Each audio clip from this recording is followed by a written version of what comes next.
Ele admitiu, o dono da Sony simplesmente confessou o fracasso absoluto dos filmes de vilões do Homem-Aranha, com vários lançamentos como Madame Teia, Kraven, flopando muito, né? Mas o pior de tudo é que, adivinhem, ele teve a audácia de jogar a culpa pros fãs. É isso mesmo, a culpa dos filmes serem ruins é dos fãs. Mas como que ele chegou nisso que a Sony decidiu fazer agora? Será que eles estão de brincadeira com a nossa cara? Vamos discutir todo esse absurdo agora. Vamos lá. Não tem como. Inacreditável, galera. Tipo, vamos lá discutir sobre isso.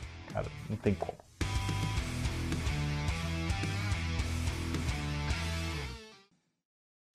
E esse universo de vilões, né, galera? Personagens derivados do Homem-Aranha, tipo, desde o início foi uma, tipo, a grande aposta da Sony para tentar, tipo, aproveitar ao máximo mesmo o universo do Homem-Aranha, tipo, de um jeito além da parceria dos filmes solos com a Marvel Studios, né, depois do encerramento da franquia do Andrew Garfield lá em 2015, quando o acordo dos dois estúdios foi anunciado, né? E eu tava lá, né, o XPN tava lá, o Experiência Nerd tava cobrindo tudo isso lá na época, né? Tipo, quando eles anunciaram esse acordo e tal, que era tão aguardado, né? Tipo, e desde então a gente teve os filmes do Tom Holland, né? Uma trilogia, várias participações especiais e com isso também filmes derivados dos personagens com o próprio Venom em 2018, que foi uma aposta bem inesperada de início, né? Mas com um indício ali, né? A eterna promessa de que, tipo, algum dia tudo ia se conectar, mas, tipo, isso nunca aconteceu. Tipo, veio outras bombas, né, como o Morbius, que a Sony sempre quis fazer, a Madame Teia.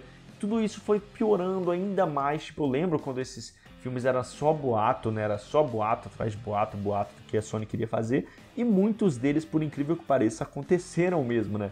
Só que tudo só foi piorando. A gente não imaginava que tinha como ser tão ruim, mas Madame Teia e Kraven veio para enterrar tudo de vez. Mas agora me diz você, aliás, você gostou de algum desses filmes? Corajoso, hein? Porque eu acho que quem curtia esse universo acreditavam, tipo, que iria juntar tudo com a Aranha do Tom Holland. Tipo, tinha alguém ainda que acreditava? Tipo, pra você, qual foi o principal motivo dos filmes terem flopado, então? Se você curte, se você curtia algum deles. Fala comigo então, nerds. Eu sou o Lucas, roteirista e apresentador, e você está no Experiência Nerd, o seu refúgio de cultura nerd numa experiência sem fim. Então vamos entender agora o grande erro da Sony com o Homem-Aranha, porque se tem uma coisa que nunca é erro, é o seu like que você está dando agora aqui nesse vídeo. Fala sério, clica aqui agora. Então, porque só assim o nosso conteúdo continua aparecendo para você, né? Se inscreve com o sininho se você curte todos esses vídeos sobre a Marvel, sobre o Homem-Aranha, sobre a DC também, por que não, né? E sobre filmes, quadrinhos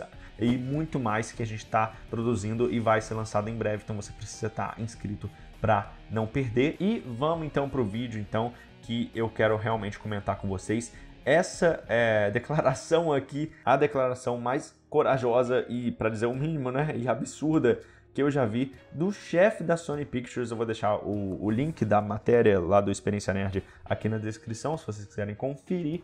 Mas basicamente ele comentando sobre, então, como que a Sony Pictures tentou, né, estabelecer um universo focado, então, realmente, mas falhou miseravelmente, focado nos vilões, né, então, tipo, e realmente, o Venom 1, o Venom 2 até faria sentido, né, eles serem feitos, se a gente for parar pra pensar hoje em dia, se tivesse um Homem-Aranha, né, algum contexto melhor para os filmes. Foi o que eu sempre disse. Tipo, não fazia sentido fazer um filme do Venom sem um Homem-Aranha, ou pelo menos se não fosse construído isso antes, né? Se ele fosse aparecendo nos filmes do Homem-Aranha, se fosse um grande vilão, e depois eles construíssem para de alguma forma ele ser um anti-herói. Eles fazerem, então, o Ed Brock ter um anti-heroísmo ali, né? Ou aproveitar o Flash Thompson, o Agente Venom, enfim. Apesar de não ser... de ser interessante, eu nunca quis ver tanto isso, eu sempre quis ver mais o lado do vilão, que é o melhor lado do Venom que a gente tem, né? Vamos ser sinceros. Então, realmente, a gente tinha que ter, então, essa conexão, mas se não fosse, tinha que justificar muito. Tinha que justificar no nível do filme do Coringa, o primeiro, sabe? Um roteiro melhor, uma abordagem diferente. Mas, tipo, ainda assim, eu não sei vocês, mas o primeiro filme do Venom, eu ainda assim, eu consegui gostar até de algumas coisas, tirar alguma coisa, se não levar tanto a sério assim. Não é um filme bom, é um filme ruim, mas de repente se você tá descompromissado, você até consegue tirar alguma coisinha de alguma cena de ação apesar do humor ser bem ruim, apesar daquela ter aquela cena ridícula da lagosta que ele se joga no restaurante para pegar lá dentro do aquário, que eu nunca vou esquecer, uma das cenas mais vergonhosas. E o pior é que só foi piorando com o passar do tempo, né? Tipo, só foi piorando com outros projetos também que a gente teve ao decorrer dos anos. E foi justamente o Morbius, a Madame Teia, que, tipo, são inacreditáveis como é que esses filmes, eles enganam o público com a promessa de um universo que nunca vai rolar, né? Tipo, o Morbius, que era também, de novo, um vilão que podia ser muito bem aproveitado, nem de perto popular, que nem o Venom, mas poderia ser muito bem aproveitado num filme mais sério, num filme mais, de repente, voltado pro terror do Homem-Aranha, que nunca foi feito antes, que ia chamar muita atenção, porque filme de terror chama sempre muita atenção. Imagina um filme de terror com o Homem-Aranha. Só que eles não iam ter coragem de fazer isso, do mesmo jeito que não tiveram a coragem de fazer, então, um filme diferenciado com o Morbius, já que iam fazer, né? E foi um grande fracasso, assim como a Madame Teia, que é um dos filmes mais inacreditáveis que eles existem, que você não acredita mesmo. Tipo, aquela trama lá dela com o passado, que na verdade o vilão previa que ele ia ser morto por elas, e toda aquela sociedade da aranha, e tipo, e todo aquele Homem-Aranha que prevê, aquele Homem-Aranha fake que tava nos trailers, eles faziam tudo isso, mas é pior que filme B, sabe? Tipo, é um nível de roteiro muito ruim que a gente não sabe como é que alguém provou isso. O Morbius foi assim, o Venom também, mas a gente tem de todo lado comercial por trás, mas o Morbius e principalmente a Madame Teia não tem como entender, sabe? Não tem como entender como que isso aconteceu. Ela que é uma personagem coadjuvante do Homem-Aranha que poderia ser utilizada em algum momento, mas é totalmente diferente do que eles fizeram. A própria Dakota Johnson não estava afim de fazer o filme, as atuações não são boas, o vilão é um dos piores vilões que já existiu, o roteiro não faz sentido, e tipo, é tudo aquilo, tudo errado, e aquele filme que parecia que foi feito, sei lá, em 2003. É o nível Mulher Gato, consegue ser até pior e mais insultante, porque foi feito em 2024, foi feito, né, recentemente. Nem lembro quanto que foi esse filme, acho que foi 2024 mesmo. Mas, realmente, deixa eu até ver aqui, Madame Teia. É 2024, no começo, né? É Morbius que foi 2023. Não, 2022. Porque realmente não dá pra acreditar, o Venom foi em 2023. Não, foi 2021, meu Deus! Porque teve, depois de 2023 eu acho que a gente não teve nenhum filme, né? Foi só o Aranhaverso mesmo. Através do Aranhaverso. Isso. Ainda bem, né? Porque tirando as animações, realmente não sobra nada nesses filmes da Sony, né? E como que esse CEO teve essa coragem de falar isso é um absurdo, porque tirando o Venom, que faz dinheiro, tipo, a Sony sempre muda a data dos filmes também, porque parece que ela sabe, né? Que, tipo, ela tá entregando filmes tão ruins, tipo, quanto aquele de baixo orçamento dos anos 90, anos 2000, como O Aço e a própria Mulher Gato, né? Quem lembra daquele filme desastroso do Aço, né?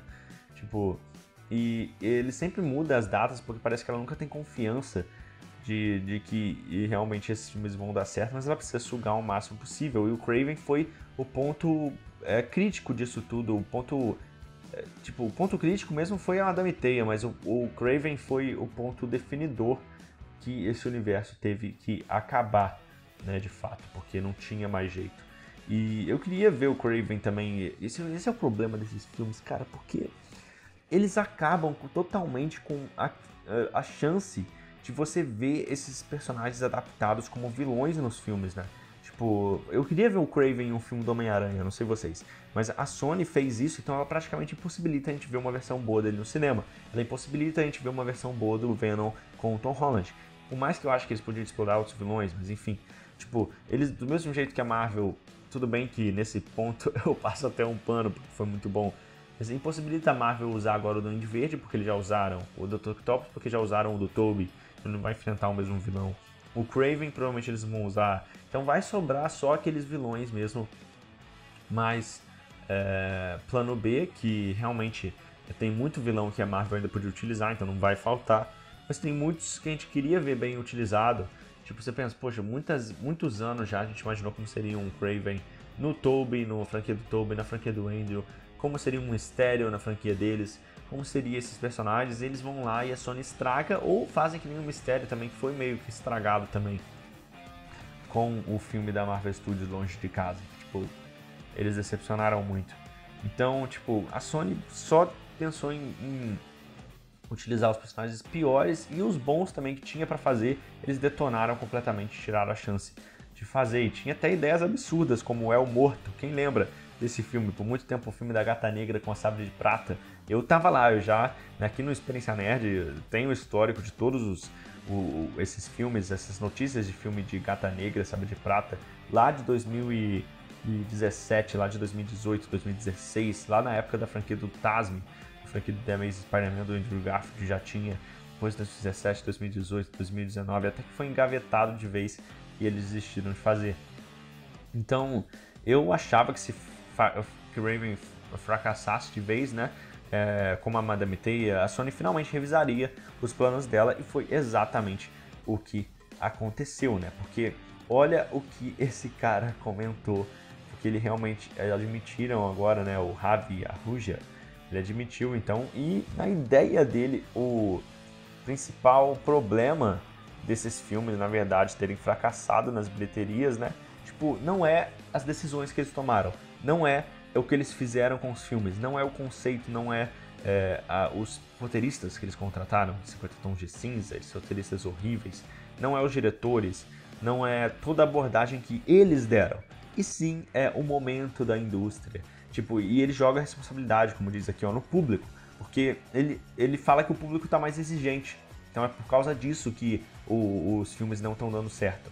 Abre aspas para ele aqui, ó.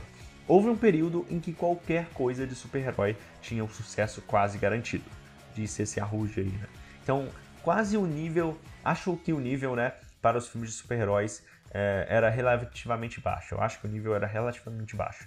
Porque em meados de 2010, praticamente todos eles dariam um resultado incrível. Mas agora, mesmo os filmes de super-heróis parecem ter um certo grau de originalidade, precisam ter um certo grau de originalidade. Eles precisam adicionar algo diferente, uma conexão emocional. Precisam ser eventos culturais que possam ser comercializados dessa forma.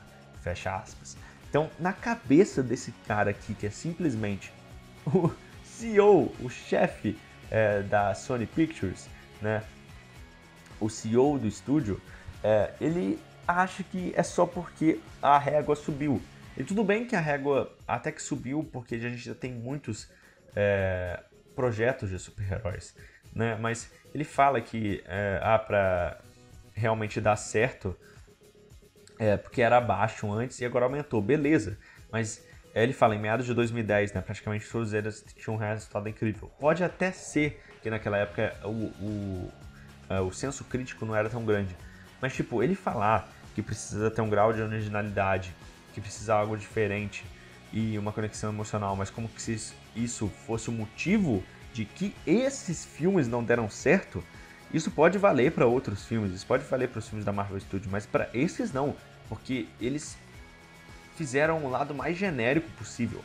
Tipo, tudo que você imagina de clichê e de falta de roteiro, de falta de história e falta de profundidade e algo super raso, esses filmes são, porque eles simplesmente são algo caça-níquel, porque ele pega um personagem que é popular, tipo um Venom da vida, e tenta sugar ao máximo possível só para conseguir ganhar mais dinheiro disso aqui, ó, que é a fonte que eles não vão abrir mão nunca, né, que é o Homem-Aranha.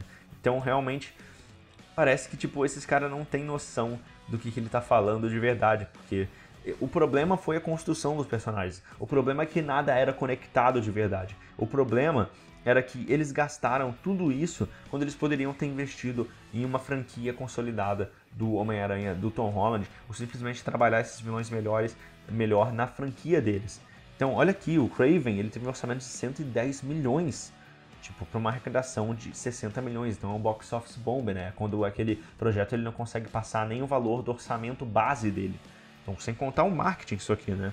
Então, realmente não tinha como esse universo continuar, mas eles só perceberam isso, infelizmente, tarde demais, só para ter um fracasso retumbante desse, né?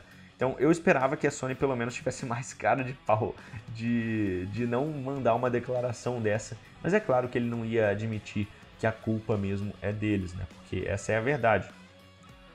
No fim, o Venom nem deveria ter acontecido esse filme como ele foi, né?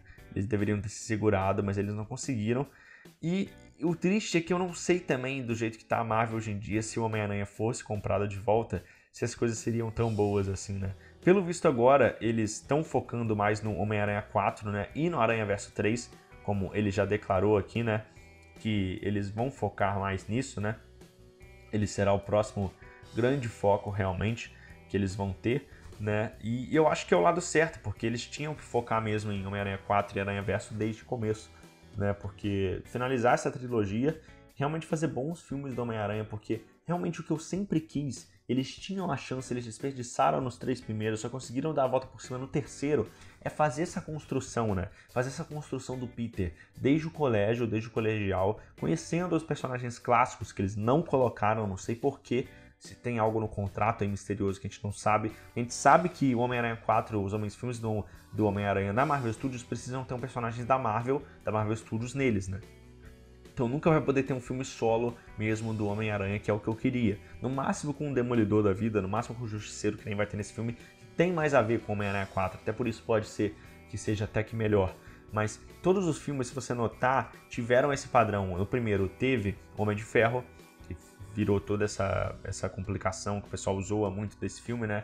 Que atrapalhou bastante, apesar dele ter um papel reduzido, mas é bem forçado a relação deles, dele ter como motivação e como mentor Homem de Ferro, que não deveria ser assim, ele deveria ser mais independente, né, e mais responsável.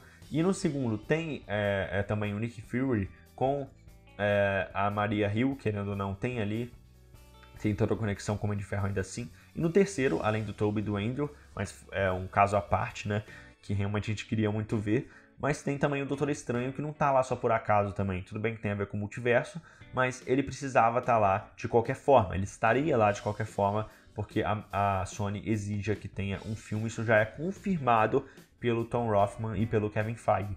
Então, realmente, isso atrapalha, mas eu acho que se eles tivessem focado desde o início, fazer uma construção com personagens clássicos, Harry, Gwen, ou se não fosse mostrar eles agora, na época da faculdade, que é quando eles entraram nos quadrinhos, né, na época da faculdade, por incrível que pareça, eles faziam o Peter mais solo ali, só com Flash Thompson, talvez uma Beth Branch, mas eles misturaram todos os conceitos e fizeram ele ter pouca responsabilidade, não fizeram um J. Jonah Jameson, só colocaram ele no final do segundo filme, então fizeram uma Tia May que não tinha a mesma personalidade, parecia mais uma irmã mais velha dele, descolada, que só tinha piadinha sem graça e não dava profundidade, só foi dar no último filme. A própria conexão dele com a Michelle Jones, que não é a Mary Jane, é uma personagem nova, e que eles tentaram fazer com que ela fosse a Mary Jane e tal, mas não tiveram coragem para falar que era, mas nunca foi uma relação bem desenvolvida. No segundo filme ele começa a se interessar nela do nada,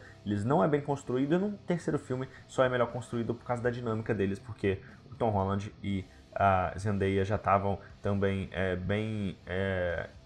com uma dinâmica muito boa entre eles na vida pessoal, né? Então acho que isso ajudou também. Mas, tipo, tudo isso, eles desperdiçaram muito o tempo, né? E esses filmes de vilões foram um grande desperdício. Então agora eles têm a chance de fazer com o Tom Holland o que eles não fizeram com o Tobey, porque não deram um final digno pra ele, o que não fizeram com o Andrew. E, aliás, deveriam ter feito esses filmes no lugar desses filmes de vilões. Imagina como que seria muito melhor. Mas agora eles estão, então, tendo a chance de fazer com o Tom Holland. Vamos ver se eles vão conseguir. O que vocês acham? Vocês acham que foi um grande erro? Vocês acham que faz sentido essa justificativa absurda do CEO da Sony falar que a culpa é como se fosse do público? Tudo bem que tem um certo fundamento ali na questão dos filmes precisarem ter mais originalidade, não pode ser qualquer filme, não é todo filme de super-herói hoje em dia que vai dar certo, a gente viu isso esse ano, mas isso não se enquadra nesses filmes aqui, o motivo deles terem sido fracasso. Se tem uma culpada também de essa escassez de filme de super-herói que está se tornando em alguns mercados uma realidade, não tanto aqui no Brasil ainda, porque aqui ainda é muito popular, mas está se tornando a Sony também, porque a Marvel tem a sua culpa, claro, muita gente detona a Marvel por causa disso, de toda a quantidade de projetos, e realmente é um grande problema. A DC também teve muitos problemas no universo dela, infelizmente, mas a Sony realmente não contribuiu nada com esses filmes horrorosos sendo lançados, e ela tem uma culpa muito grande disso, de desgastar ao máximo o gênero e a paciência do público de ver lançamentos cada vez piores e piores. O que vocês acham aqui? Comenta também aqui então, que eu quero muito saber o que vocês acham disso tudo, né? Toca aqui agora para se inscrever aqui embaixo, se inscreve no canal, ativa o sininho do Experiência Nerd, porque o XPN é a sua fonte de informação nerd para saber mais sobre a Marvel, sobre a DC, mais filmes, séries, você vai encontrar tudo aqui, mas você precisa estar inscrito para receber, combinado? Então clica aqui agora para conferir e continua também no XPN nesses outros vídeos do Homem-Aranha, da DC, da Marvel, que estão demais, e eu te vejo em alguns segundos, hein? Clica aqui agora para conferir. A gente se vê em breve. Até mais.